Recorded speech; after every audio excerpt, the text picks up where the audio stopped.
Hey friends, welcome to my vlog. This is vlog number 46, and I want to tell you all about what I know about real estate investing. I am personally not a real estate investor outside of owning my own house.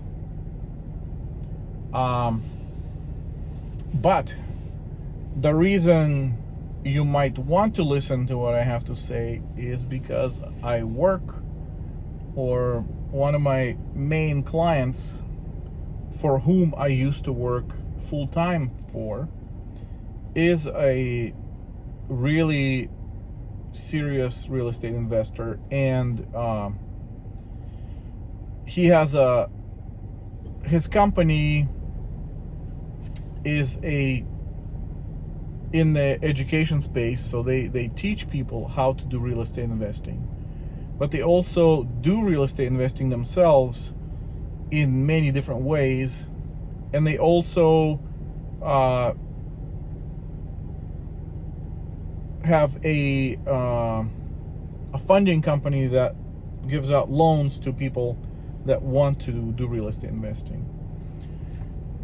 And then they also have a investment fund into which people can invest, which then uses the money to fund these loans.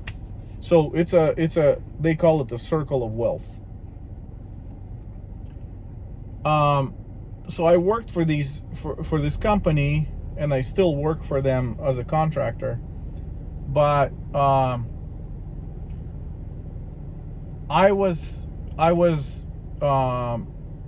had access to all their material, all their education material for free, because I worked there, and I did a lot of work with the material, and I was doing a lot of work with their actual education process. They used to go out and teach people at seminars across the country, and now they're doing it all online, and I was involved in taking them from doing seminars to online. So I was very intimately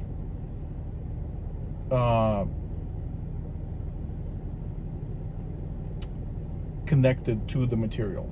So I had to watch through all of it. I had to watch their presentations hundreds of times. So I know what they do, and I know how they do it. And the reason that I trust their education is because I know where the education came from. Everything that they teach, they do themselves. And when the economy changes, they pivot with the economy, and they pivot their education at the same time. So all their students know what's going on at the time of things happening.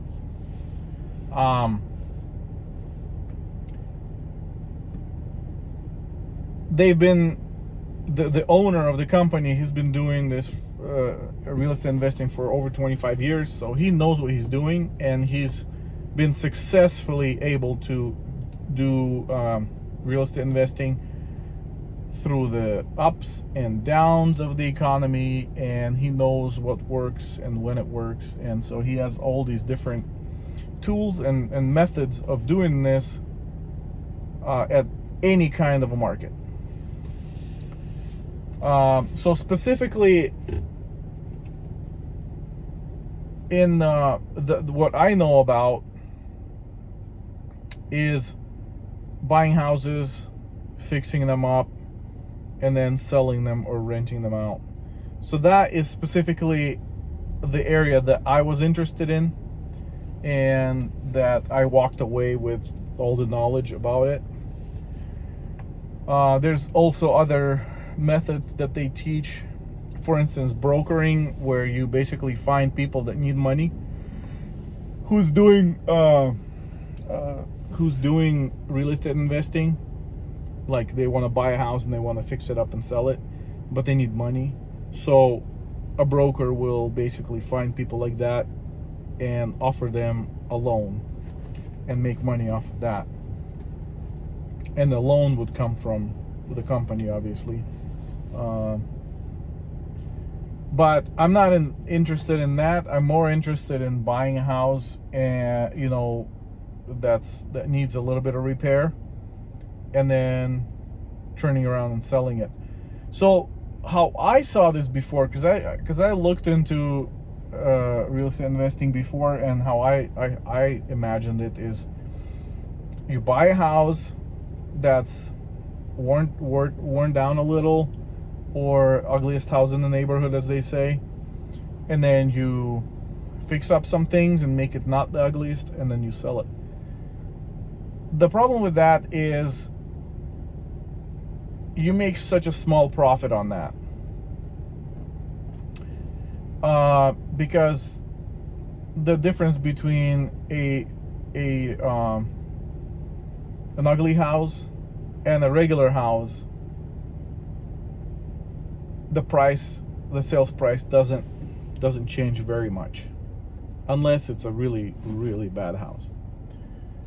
So the way that they teach to do it is, you don't just find the ugly house, but you actually talk to the owners, and you find people that are motivated sellers. So it requires you going out, hitting the streets, talking to people, and finding that person that needs to sell the house for various reasons.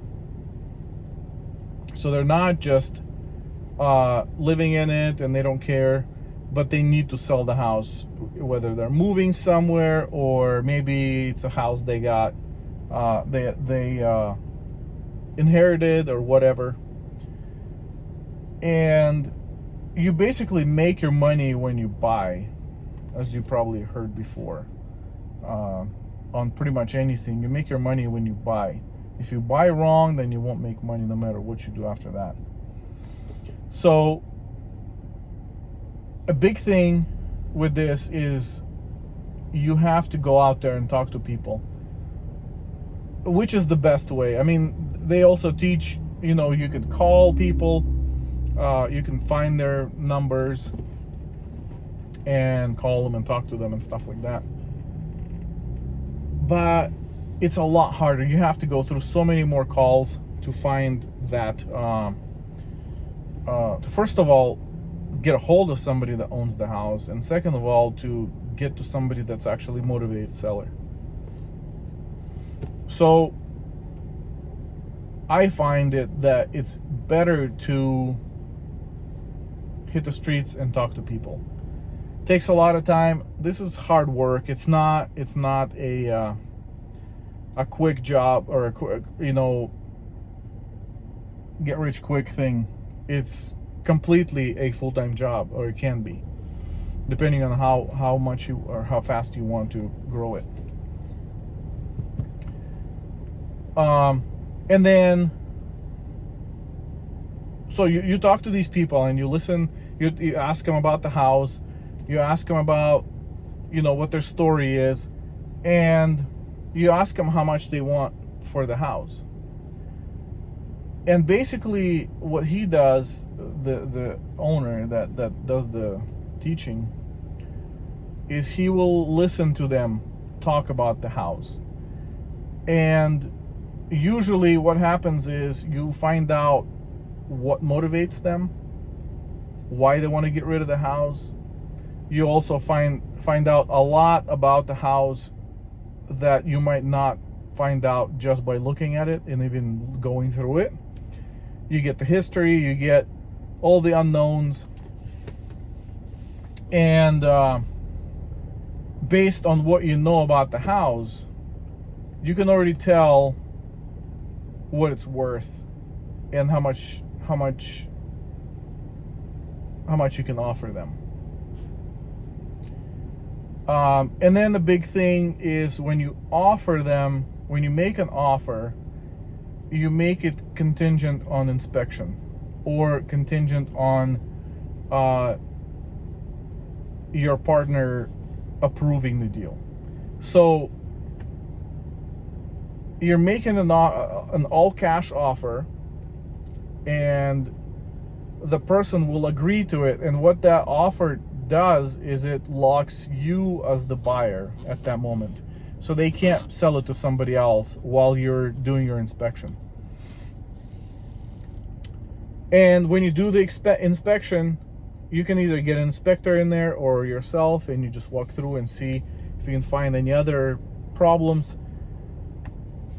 The initial, so if the person asks for, you know, $200,000 for the house, for instance, and then they tell you everything about it, and you can tell that there's some more stuff wrong with the house, you know, and stuff like that.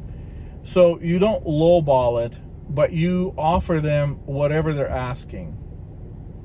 So if they're asking for $200,000, you offer them $200,000 cash. That's your offer. And then when you go to inspect, then you uncover all the problems, and then you do a second offer or a offer change or whatever. So they provide all the details on how to write these things up. But you basically then give them an actual offer. So the first one was to get you locked in so they don't sell it to somebody else. Because after you talk to them, their mind's gonna start spinning, and they're gonna start thinking about selling the house, and looking, maybe somebody will come around that will offer them more or whatever, and they'll want to sell it to them. So you want to lock them in, and while you're doing the inspection. When you're done with the inspection, then you change your offer and offer them the actual amount that you want to buy it for. It's going to be significantly less. You know, if the house requires $50,000 worth of investment or improvements, you're going to want to take, you know, $75,000 off. So then you have the money to fix it, and then you have some money, you know, to make a profit. You obviously explain to them that you're an investor. You're not in this to just play with the house. You need to make money on it. So you would buy the house for $125,000. Now, will this person sell it to you for $125,000? Probably not, but your job is to convince them that all the stuff that's wrong with the house makes the house only worth that much. And realistically, you're not lying to them. You are telling them exactly how it is. If the house is worth $200,000 in a good condition, or at least in the condition that they've revealed to you, if you find all these other things that need to be fixed and you estimate them to be $50,000, then you can only offer them this much. So that's how they teach that you need to buy the house right, at the right price. And then once you have a contract, once they agree to sell it to you, you have a contract with them. Then you take this contract to the company. The company is Kogo Capital. You take it to them. You show them that you have a house under contract. They usually get it funded within 10 days to 2 weeks, something like that. And so the person will have their cash within a couple of weeks, and the house will be yours. They provide the loan not only to buy the house, but they also provide money for you to fix up the house. So again, key is for you to buy the house right, because they provide a loan for up to 75% of the after repair value. So if the house is really worth $285,000 and they wanted to sell it to you for $200,000, but because of the shape it was in, but you discovered other things and you bought it for $125,000, and it takes $50,000 to fix it. So you have $175,000 that you need to get this deal done. 175,000 is a lot less than 285,000 that the house is worth once it's fixed and brand new, in good shape and sold. So if the house is worth 285,000, you can borrow 75% of that, which is how much? 285, so 15, so I don't know, 200,000, about 200,000 plus minus whatever. So you're at 175,000 is how much you need, but you can borrow up to $200,000 for this deal.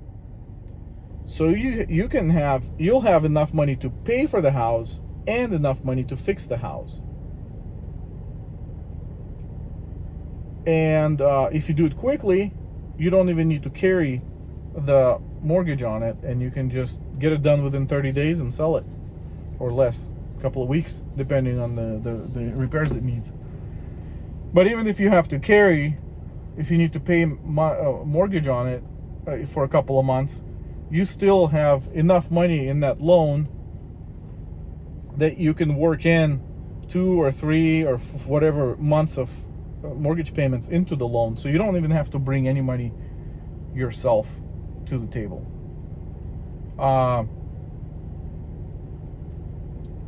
So basically that's what I learned from their program.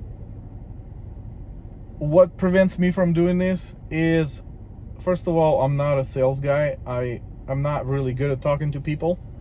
But if I was, and I know there's people that are very good at talking to people out there, and if I was that kind of person, I would be all over this. Another thing you can do is, if you put the house under contract, you don't even have to do any work yourself. You can wholesale the deal to another real estate investor at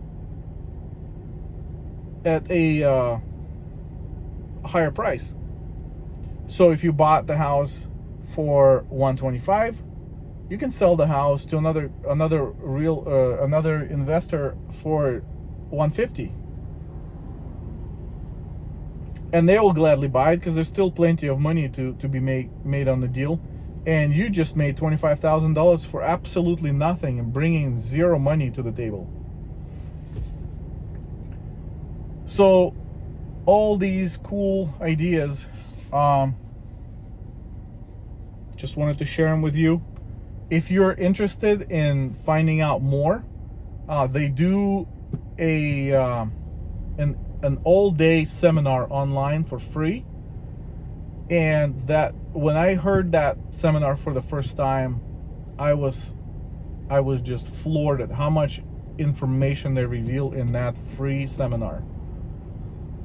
So much useful information. You can watch this seminar and walk away with enough information to get started on to do your first deal. Even there's enough information there for you to go and buy a house, fix it up and sell it and make profit.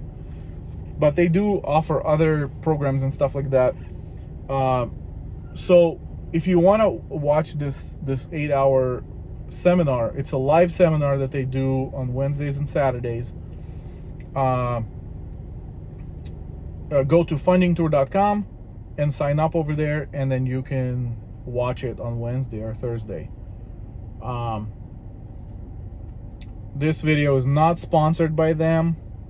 I'm not getting anything out of this other than I'm sharing with you what I know. And because I work for this company, well, I used to work for this company. Now I'm just a contractor. I do web development for some of their stuff. I can tell you that the information that they share is really good information. I don't know about other seminars out there for real estate investing because I never looked into it. but I hear a lot of people complain about them because I see the reviews that people submit for this funding tour, the reviews that people write, and they mention that they've been to other seminars and that they're not anywhere close to this one. So if you're interested, check it out. If not, give this video a like. If you want to ask me any questions about this, if I can clear it up, anything that I said, I can clear it up for you in the comments, please ask. I'll try to explain what I know, and if I don't know, I know people that do know, so I can find out for you if you want to. Leave me a comment, ask me some stuff, and I'll try to answer. Like I said again, I'm not an investor myself. I don't have practical experience in this, but I know all this secondhand to the guy that does all of this. So, okay. Thank you for watching this video. I appreciate it, and have an amazing day. Bye.